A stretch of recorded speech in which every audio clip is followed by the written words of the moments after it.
a move that generated no shortage of negative headlines for this administration around the world. But certainly this is a good news moment. Yeah, this is a good news moment for this administration.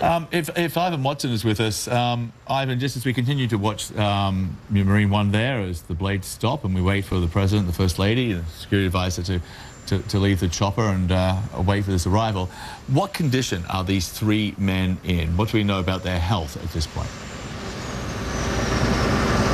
All the information has come from the State Department thus far and from Mike Pompeo, the new Secretary of State, who was briefing journalists on the journey back from Pyongyang. He said they appeared to be in good health and pointed out that they had been able to walk on their own upstairs. Now, why is that so important, John and Aisha? That's because last year, when the North Koreans negotiated the release of another U.S. prisoner, the university student Otto Warmbier, the American diplomat who greeted him in Pyongyang was shocked to discover that Warmbier was effectively in a coma. He had suffered some catastrophic brain injury, head injury, and was brought back home to the States and died shortly afterwards. And it was a tragic case. So, of course, the concern of the medical circumstances of these other three U.S. prisoners, some of whom, Kim Dong-chul, he's been in North Korean custody since 2015, sentenced to 10 years of hard labor after being accused of espionage. Certainly one of the big concerns is what kind of medical condition would they be in when they're released, because the U.S. does not have diplomatic representation in Pyongyang. It is the Swedish embassy that is charged with trying to connect with these prisoners, but the North Koreans notoriously do not offer much face-to-face time with these prisoners. Thanks, Ivan. Just interrupting here because the President and the First Lady are now on the ground and awaiting the arrival of the three detainees. They have landed. They shall await their arrival. We know that the President will spend some time with the three men before they head off to Walter Reed for further medical checks. But the President is there. I mean, you are not reading the time incorrectly. If you're looking at the screens and you're saying, is that really 2:23 a.m. on the East Coast? Yes, it is, effectively the middle of the night. And that is the President of the United States. This is not a President, I thought, who liked late nights.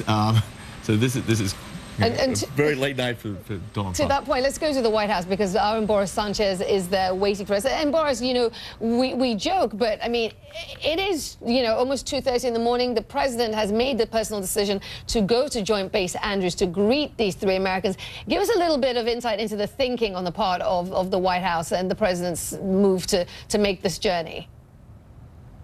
It just goes to show who Donald Trump is. He understands the power of the visual image, having a background not only in reality TV, but also in branding. This is a significant moment in the history between these two nations, and frankly, it is a concession by the North Koreans that this administration wants to point to as a victory. It is symbolically a victory for an administration that historically has had to be on the defensive when it comes to their approach to North Korea. Let's not forget that it wasn't very long ago that this administration was heavily criticized for the president's rhetoric in calling Kim Jong-un Little Rocket Man.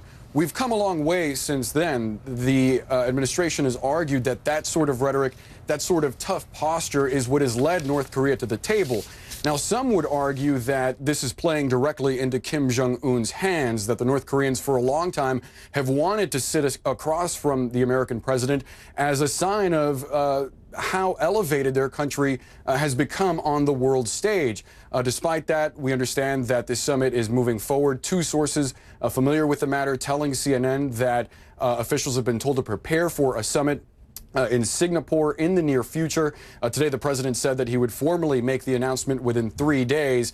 Sarah Sanders was asked about it during the press briefing today. She said that she had no formal announcements at that time, but that something would be coming in the near future and that a city and date have been decided. Sorry, but yeah, Boris, just interrupt because it now appears that the plane of the Secretary of State, Mike Pompeo, with the three men on board, has just touched down. Yes, indeed. So Mike Pompeo is now on the ground, as you saw that plane taxiing there. Boris, to pick up on what you were saying, just... No, let's stay with these pictures. What is interesting is the journey these men have taken. So they started out at Pyongyang, where they boarded the Pompeo's plane, they're out of North Korea. They then transferred in Japan to a Boeing C-40, which apparently was outfitted with medical facilities for the trip back to the United States.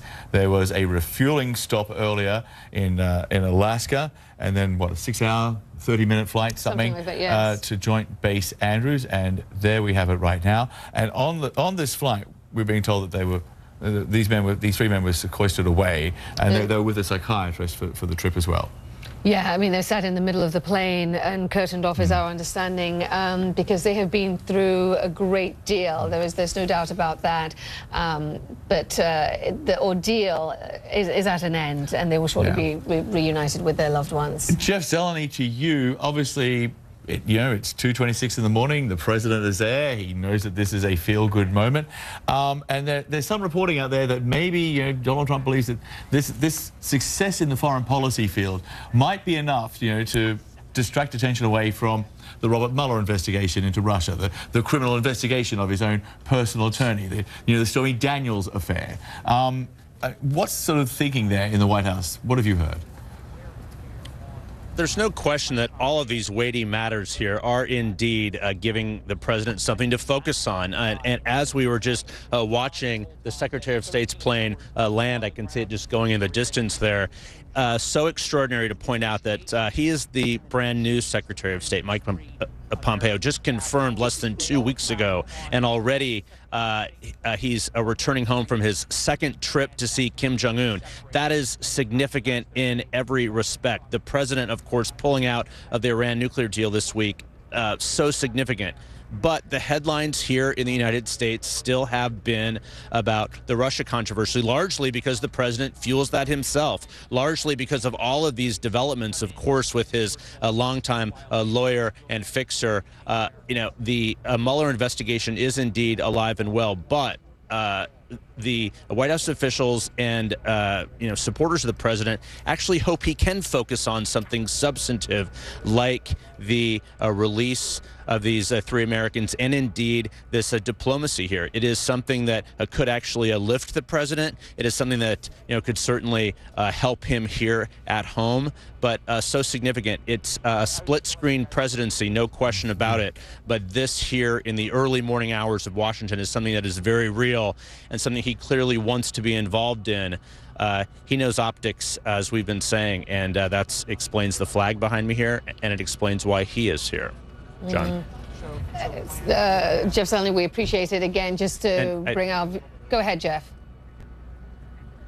No, and I was also just going to say that I think the next 3 weeks are going to be a key moment in this presidency. Yes, there are developments in the Mueller investigation every hour, it seems, every day, it seems.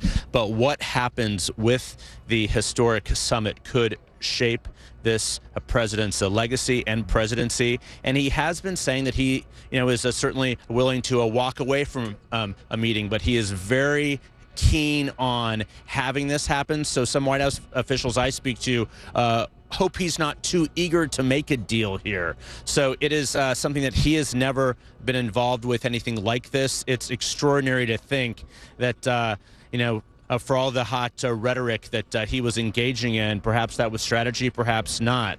But this is a historic 3 weeks to come here before the meeting in Singapore, likely in June. And as I turn here, we can still see the plane that is certainly making a long journey here. So we'll be seeing another plane here shortly. John and Aisha. And in fact, for our viewers here in the United States and all around the world, if you are just joining us, if you're just tuning in, what we are closely watching right now is this scene play out at Joint Base Andrews. The plane you see touching down and taxiing at the moment, that is the plane of the Secretary of State, Mike Pompeo. That has now arrived back from North Korea. There is another plane yet to touch down. It is a medical plane, a C-40, which is now carrying these three American detainees.